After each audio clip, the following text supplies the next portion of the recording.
နိဗ္ဗာန်အကြောင်းဒီကောင်းစရာ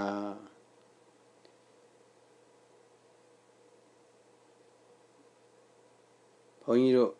ဗုဒ္ဓဘာသာဝင်တိုင်းရဲ့နောက်ဆုံးပန်းတိုင်ကနိဗ္ဗာန်ပေါ့ဒီနိဗ္ဗာန်ဆိုတာလေးကိုအမြတ်မြတ်ဘာဆိုတာသိလို့ရအောင်လို့ဒါဘုံတင်ပြပါမယ်နိဗ္ဗာန်ဆိုတာဗုဒ္ဓဘာသာဝင်တိုင်းရဲ့အဓိကဤမှန်းချက်ဖြစ်ပါတယ်ဘုန်းကြီးတို့မှာမဟာယာနနဲ့ထေရဝါဒလို့ဂိုင်းကြီးနှစ်ဂိုင်းကွဲပါတယ်နှစ်မျိုးကွဲတယ်ပေါ့ဒီလိုကွဲတာနဲ့နိဗ္ဗာန်နဲ့ပတ်သက်တဲ့အယူဆကလည်းကွဲပြားပါတယ်ဥစွာမဟာယာနကျမ်းစာတွေကိုအနေငယ်ပြောပြမယ်မဟာယာနကျမ်းစာတွေမှာနိဗ္ဗာန်ကိုဒုက္ခချမ်းသာတို့ဖြင့်ပြည့်စုံတဲ့ဘုံ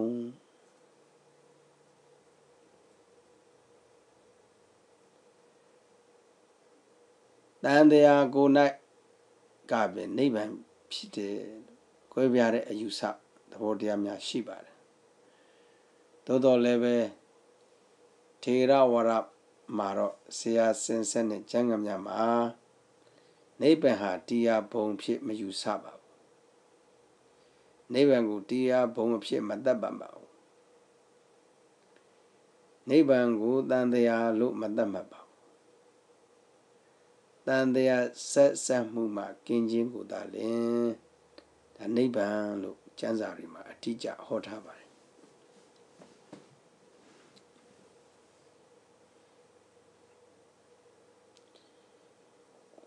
နိဗ္ဗာန်ကိုအဘိဓမ္မာတွေမှာအသင်္ကတ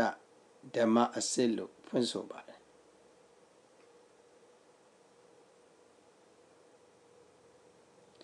ဒီနိဗ္ဗာန်နဲ့ပတ်သက်လို့ဖွင့်ဆိုမှုများကလည်းပဲဗုဒ္ဓဘာသာလောကတွင်သာမကအခြားအတွေးခေါ်ပညာရှင်များဘာသာဝင်များပါစိတ်ဝင်စားစရာထင်ရှားလာပါတယ်ဒီလိုနဲ့ခေတ်အဆက်ဆက်သမိုင်းတစ်လျှောက်နိဗ္ဗာန်ဟူသည်မြည်သည့်အရာဖြစ်ကြောင်းကိုတိကျရှင်းလင်းတဲ့အဖြစ်သို့မရောက်ခဲ့ကြပါဘူးဒီလိုဖြစ်ရတာကလည်းပဲကျမ်းစာပြုစုသူရဲ့အသုံးစကားမှာစကားလုံးကကန့်သက်ချက်ရှိနေရတယ်ကျမ်းစာပြုသူကိုယ်တိုင်နိဗ္ဗာန်ကိုမျက်မှောက်ကိုယ်ထိလက်ရောက်အတွေ့ရှိသေးတာရဲ့ကျင့်ကြံအားထုတ်တော်လည်းပဲနိဗ္ဗာန်နဲ့ထပ်တူထပ်မျှနှိုင်းရှင်စရာမြည်သည့်အရာမျှမရှိတာကြောင့်ဖြစ်ပါတယ်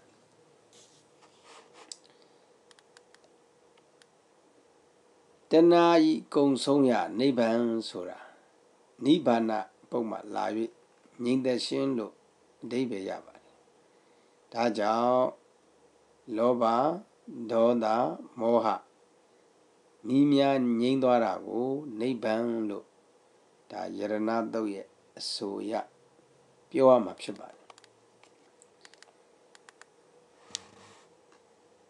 တနည်းအားဖြင့်နိဗ္ဗာန်ဆိုတာနိ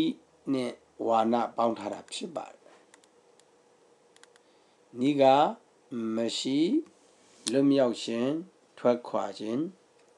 ဝါနာကတဏှာနိဝါနာနိဗ္ဗာန်တဏှာမရှိခြင်းတဏှာမှလွတ်ကင်းခြင်းဖြစ်ပါတယ်ထေရဝါဒဗုဒ္ဓစာပေကျမ်းဂန်တွေမှာ31ဖုံး၌ရှိကြတဲ့တတ္တဝါတွေဟာတန်တရားကျင့်လျာတွင်31ဖုံးမှစိတ်ဤလုံးဝချမ်းသာရာဖြစ်သောကိလေသာမှလွတ်ကင်းရာကိုနိဗ္ဗာန်လို့ခေါ်ပါတယ်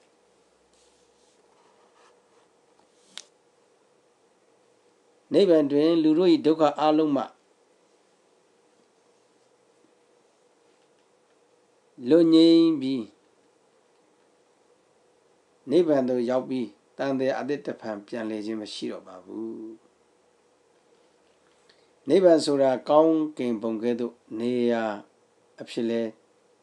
မတည်ရှိပါဘူးထာဝရအေးဓာတ်အငြိမ့်ဓာတ်သဘောလေးပါပဲအချုပ်အားဖြင့်ပြောရရင်နိဗ္ဗာန်ဆိုတာတက်မှတ်မှုတွေ့တာမှုကင်းရာမဖြစ်ရဘဝတစ်ခုနဲ့တစ်ခုဆက်ဆက်ပေးတဲ့တက်မှတ်မှုတဏမဖြစ်ရကုံဆုံးရာတဏမှလွတ်မြောက်ရာကိုနိဗ္ဗာန်လို့ခေါ်ပါတယ်ဒီနေရာမှာနိဗ္ဗာန်နှမျိုးရှိတယ်လို့မှတ်ထားရပါမယ်သဥပါတိတေတာနိဗ္ဗာန်အနုပါတိတေတာနိဗ္ဗာန်လို့ဒါနှမျိုးဘုဒ္ဓတမှတ်ထားပါသဥပါတိတေတာနိဗ္ဗာန်ဆိုတာမသေးခင်ဤယုံ nant ခန္ဓာရှိစဉ်တွင်အေချမ်းသောဓာတ်ငြိမ်းသောဓာတ်သဘောကိုသဥပါတိတေတာနိဗ္ဗာန်လို့ခေါ်ပါတယ်ပထမမတ်ရထားတဲ့သောတာပန်ဟာသောတာပန်အဆင့်ငြိမ်းဣဓာတ်သဥပါတိတေတာနိဗ္ဗာန်ကိုရပါတယ်ဒုတိယမတ်ရထားတဲ့သဂါဒဂံဟာသဂါဒဂံအဆင့်ငြိမ်းအေးတဲ့ဓာတ်သဥပါတိတေတာနိဗ္ဗာန်ကိုရပါတယ်တတိယမတ်ရထားတဲ့အနာဂံဟာအနာဂံဆင့်ငြိမ်းအေးတဲ့သဥပါတိတေတာနိဗ္ဗာန်ကိုရပါတယ်အနုပါတိတေတာနိဗ္ဗာန်အနုပါဒတေတာလို့လည်းခေါ်တယ်ပေါ့သိပြီးတဲ့နောက်ဘဝမကူပဲရတဲ့နိဗ္ဗာန်ကိုအနုပါဒတေတာနိဗ္ဗာန်လို့ခေါ်ပါတယ်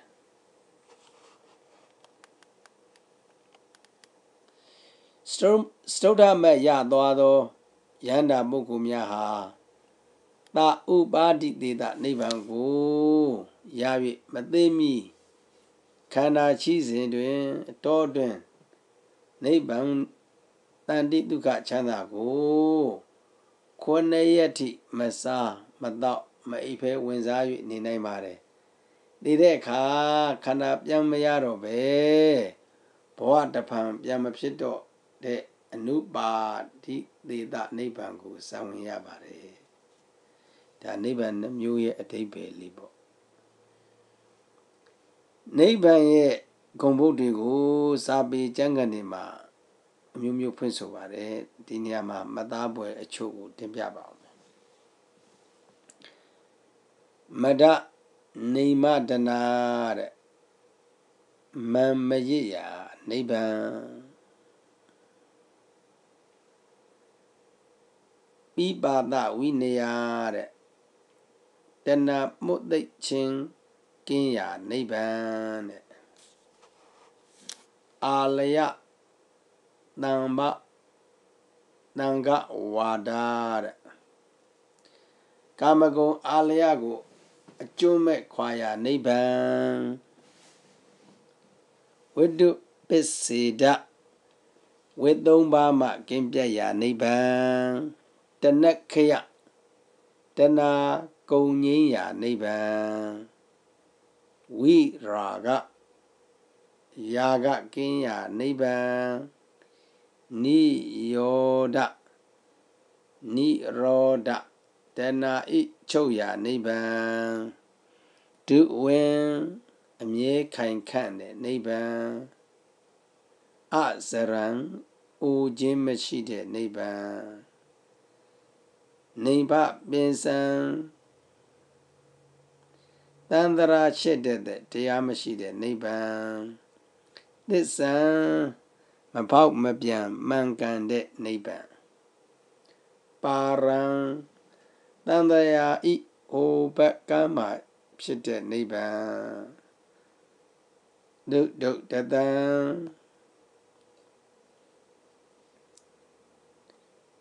ဉာဏ်နှုတ်သူတို့အလွန်မြင်နိုင်ခဲ့တဲ့နိဗ္ဗာန်ဝိတံကိလေသာကင်းဝေးတဲ့နိဗ္ဗာန်အမတ္တသေခြင်းကင်းရာနိဗ္ဗာန်ခေမံ ငြိမ်းချမ်းရာနိဗ္ဗာန်အဘုဒ္ဓံသင်္ခါရကင်းပွယ်အံ့ဖွယ်တရေမဖြစ်ဖူးသောနိဗ္ဗာန်အနတ္တိတံဘေးမရှိသောအနှောက်အယှက်ပူပင်ကင်းသောနိဗ္ဗာန်တာနံဝိစင်းရဲမှစောင့်ရှောက်ရာနိဗ္ဗာန်လေးနံဘေးရန်လွတ်ရှောင်ပုံးရာနိဗ္ဗာန်ဒီပံဩဃမလွမ်းသောကျွန်းတိဟုသောနိဗ္ဗာန်ဝိတုဒ္ဓိ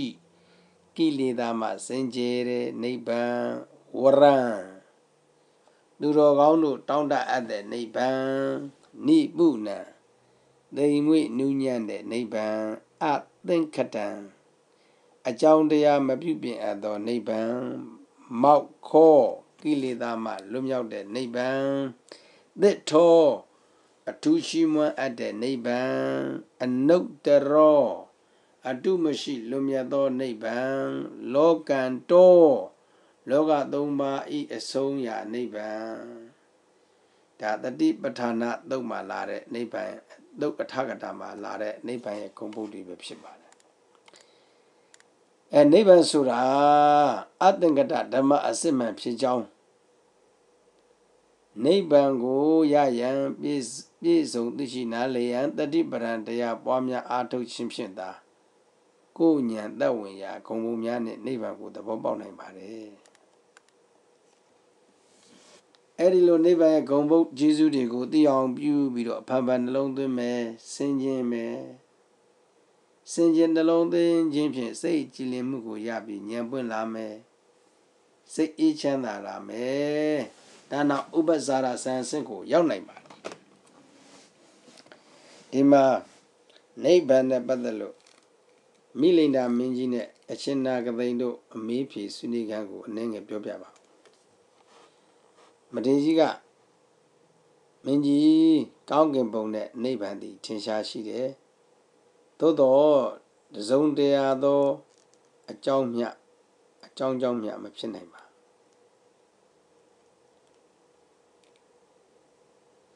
ဒီတော့မင်းကြီးကအရှင်ဘုရားဆိုလိုတာနိဗ္ဗာန်ဆိုတာမရှိတရားလို့ဆိုလိုတာလားမင်းကြီးနိဗ္ဗာန်ဆိုတာရှိပါတယ်မနောဝိညာဉ်ဖြင့်သာသိရပါတယ်စင်ကြယ်မြင့်မြတ်သောအနောက်အချက်အပိတ်ပင်ကင်းတဲ့ကာမဂုဏ်အာမိတကင်းတဲ့စိတ်ဖြင့်ကောင်းစွာကျင့်ရတဲ့အရိယာတို့သည်သာနိဗ္ဗာန်ကိုသိမြင်နိုင်ပါတယ်ဒါဆိုအရှင်ဘုရားနိဗ္ဗာန်ဒီမရှိတရားမဟုတ်လင်ထင်ရှားအောင်နိဗ္ဗာန်ကိုဥပမာထင်ပြတော်မူပါမင်းကြီးလေးဆိုတာရှိတယ်မဟုတ်လားရှိပါတယ်ဖေလေးဟာအစင်းပုံတရံအကြည်အသေးအရှိတူရှိလားလေးကိုအစင်းပုံတရံအရှိတူညွန်ပြရမှာဖြစ်နိုင်ပါဖေဒီလိုဆိုရင်လေးဆိုတာရှိသလားမရှိဘူးလားရှိပါတယ်ဖေလေးကိုညွန်ပြရင်တော့မစွန့်နိုင်ပါသို့တော့လေးရှိသည်ဆိုတာကိုနှလုံးသားမှာသိနေပါတယ်နာသီးဝမှာလည်းတိုးနေပါတယ်ထိုတိုးသောလက္ခဏာအဖြစ်လေးရှိကြောင်းသိနိုင်ပါတယ်ဖေမထေရကြီးကဒီတော့မင်းကြီးနိဗ္ဗာန်ဟာလဲဒီလိုပါပဲငြိမ်းချမ်းမှုရရှိသောလက္ခဏာအဖြစ်ထင်ရှားရှိကြောင်းသိနိုင်ပါတယ်လေကဲ့သို့အစင်းအဖြစ်၎င်းပုံသဏ္ဍာန်အဖြစ်၎င်းညွှန်ပြရင်တော့မဖြစ်နိုင်ပါလက်ခံပါပြီဗျာဒီပြီးတော့ဆက်၍မေးလို့ဒီမှာနိဗ္ဗာန်တရားအရက်ရှိပါသလားနိဗ္ဗာန်မှာတရားအရက်မရှိပါမင်းကြီးနိဗ္ဗာန်မှာတရားအရက်မရှိဘူးဆိုရင်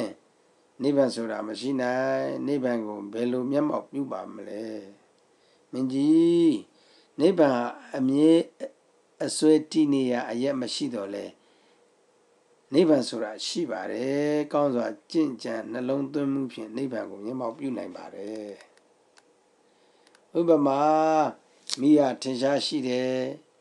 ထိုမိရဲ့အမြဲစွဲတည်နေရအရက်ဟာမရှိတကယ်တော့ပါပဲ ကြောက်ခဲနှလုံးခတ်မှဝါနှလုံးပုတ်တိုက်မှမိဖြစ်လာရတယ်လို့ဖြစ်ပါတယ်စကြဝဠာမင်းရရှိရတဲ့စကြယရနာမိဖုရားယရနာသကြွေယရနာစင်ယရနာညင်းယရနာစတဲ့ယရနာ၃ပါးတို့ဟာလည်းပဲတီနေရထရှားမရှိပါဘူးမင်းကျင့်တရားကောင်းမွန်သူထံသို့ဆက်ရောက်လာတာဖြစ်တယ်ထို့အတူသင့်တော်သောနှလုံးသွင်းမှုဖြင့်ကျင့်ကြံအားထုတ်သူတို့သာနိမ္မာန်ကိုမျက်မှောက်ပြုနိုင်ပါတယ်မင်းကြီးသာဓုသာဓု